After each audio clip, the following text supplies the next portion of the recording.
Hi friends, day vlog பார்க்கலாங்களா? Morning 11 போல் சரியான வெயிலாக தான் இருந்துச்சு கோயம்புத்தூரில். அது மட்டும் இல்லாமல் எப்போவுமே சண்டே மார்னிங்கே வந்துட்டு சந்தைக்கு போயிட்டு வந்துடுவோம். இன்றைக்கி பார்த்திங்கன்னா வந்துட்டு நான் போகலை. என் தங்கச்சி டியூட்டி முடிஞ்சு வரும்போது வந்துட்டு அவளே எல்லா திங்ஸும் வாங்கிட்டு வந்துட்டா. அதனால் வந்துட்டு அதை எடுத்து வைக்கிறது மட்டும்தான் என்னோடய டியூட்டி இன்றைக்கி. இதெல்லாம் வந்து க்ளீன் பண்ணி வைக்கிறதுக்கு கொஞ்சம் டைம் ஆகும். ஸோ வந்துட்டு மார்னிங்கே வந்துட்டு நமக்கு பிரேக்ஃபாஸ்ட்டு பார்த்திங்கன்னா எப்போவுமே வீக்லி சண்டேனாலே இந்த அன்னாச்சி பழம் தான். அதுக்கப்புறம் அதை நல்லா ஃப்ரெஷ்ஷாக க்ளீன் பண்ணி பீஸாக ஆக்கி மார்னிங் பிரேக்ஃபாஸ்ட்டுக்கு எடுத்துக்கிட்டேன். அதுக்கப்புறம் நேற்று வச்சு கொஞ்சம் பாயசம் மிச்சமாக இருந்துச்சு, அதுவுமே ஒரு கிளாஸுக்கிட்ட இருந்துச்சு, அதுவுமே குடிச்சிட்டு இன்றைக்கி சமைக்கிறதுக்கு ஆரம்பிச்சிட்டேன். அதுக்கப்புறம் இந்த கொத்தமல்லி இப்படியே வச்சோம்னா வந்துட்டு ஒரு 2 நாள் கூட தாங்காது. அதனால் நான் எப்போவுமே வாங்கிட்டு வந்த உடனே வந்துட்டு அதில் இருக்கிற காஞ்ச இலை அதெல்லாம் இருக்கும்ல, அதெல்லாம் கழுகிட்டு தூர போட்டுருவோம். அதுக்கப்புறம் வந்துட்டு இந்த மாதிரி ஒரு பாக்ஸில் வந்துட்டு ஒரு காட்டன் கிளாத்து இல்லைன்னா 4-5 பேப்பர் மடித்த மாதிரி வச்சுக்கோங்க.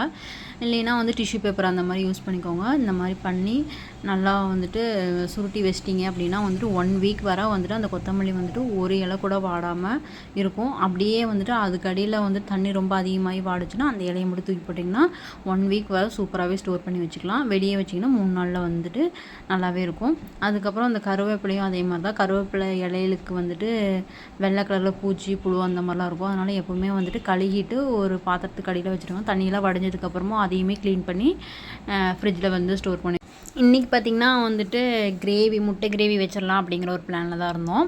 அதுக்கப்புறம் வந்து பார்த்திங்கன்னா 5 முட்டையை நல்லா வேக போட்டாச்சு. அது கூடயே வந்துட்டு உருளைக்கிழங்கு வேக போட்டாச்சு.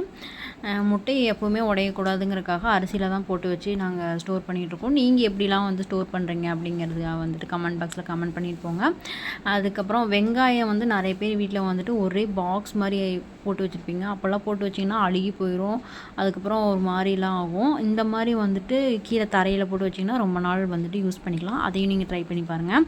அதுக்கப்புறம் வந்துட்டு கிரேவிக்காக வந்துட்டு வெங்காயம் தக்காளி எல்லாமே வெட்டி போட்டு சீக்கிரமாக அதையும் பண்ணியாச்சு. முட்டை கிரேவி எப்படி பண்ணணுங்கிற ஃபுல் வீடியோ வந்து வேணும் அப்படின்னா யூடியூப் சேனல் இருக்குது. யூடியூப் சேனலில் போய் பார்த்துக்கோங்க. அதுக்கப்புறம் வந்து பார்த்திங்கன்னா வந்துட்டு சமைச்சு முடிச்சாச்சு. சமைச்சு முடித்ததுக்கப்புறம் வந்துட்டு அந்த ஆல்ரெடி நம்ம கருவேப்பிலை கழுகி வச்சுருந்தோம்ல, அதை வந்துட்டு நான் பார்த்துட்டே வந்துட்டு அந்த கருவேப்பிலையெல்லாம் வந்து ஒன்று ஒன்றா பிடுங்கி அதையுமே வந்துட்டு ஒரு கவரில் போட்டு ஸ்டோர் பண்ண ஸ்டார்ட் பண்ணிட்டோம்.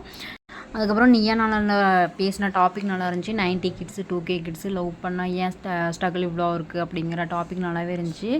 பார்த்துருந்திங்கன்னா தெரியும், நல்லாவே பேசியிருந்தாங்க. அதுலேயும் வந்துட்டு ஒரு பொண்ணு பேசினது ரொம்ப பிடிச்சிருந்துச்சி. அந்த பொண்ணோட பேர் வந்துட்டு என்னமோ இல்லை, அந்த பொண்ணுக்கு தான் ஃபஸ்ட் ப்ரைஸ் கொடுத்துருந்தாங்க.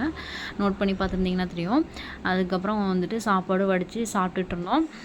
சாப்பிட்டு இப்போ கொஞ்ச நேரம் இருக்கிறக்குள்ளேயுமே வானம் வந்துட்டு ஃபுல்லாகவே வந்துட்டு செம்மையாக இருந்துச்சு. பார்த்திங்கன்னா தெரியும், மழை வர மாதிரி இடியெலாம் இடிச்சிட்டு இருந்துச்சு. பக்கத்து ஊரில் அந்த மாதிரி சைடெலாம் வந்துட்டு மழை பெய்யும்னு நினைக்கிறேன். அதாவது கேரளா சைடு அந்த மாதிரி சைடெலாம் வந்துட்டு மழை பெய்யும்னு நினைக்கிறேன். அதனால தான் இந்த அளவுக்கு வந்துட்டு கிளைமேட் உடனே சேஞ்ச் ஆகிடுச்சு. ஆஃப்டர்நூனுக்கு மேலேயே வந்துட்டு ஃபுல்லாகவே வந்துட்டு கிளைமேட் இந்த மாதிரி சேஞ்ச் ஆகிடுச்சு. செம்மையாக இருந்துச்சு பார்க்கவே. அப்புறம் கொஞ்சம் காற்றெல்லாம் அடிச்சிச்சு. ஏன்னா வந்துட்டு அந்த டைம்லேயுமே வந்துட்டு மேலே போய் மாடியில் நின்று வந்துட்டு காலை வைக்க முடியல, அவ்வளோ ஹீட்டாக தான் இருந்துச்சு. அதுக்கப்புறம் வந்துட்டு மேலே இருக்கிற செடிகளுக்கெல்லாம் தண்ணி ஊற்றிட்டு கீழே வந்தாச்சு. டுடே விலாக் இது தான். இனி ஈவினிங் மேலே வீடியோ எடுத்தோம்னா போஸ்ட் போடுற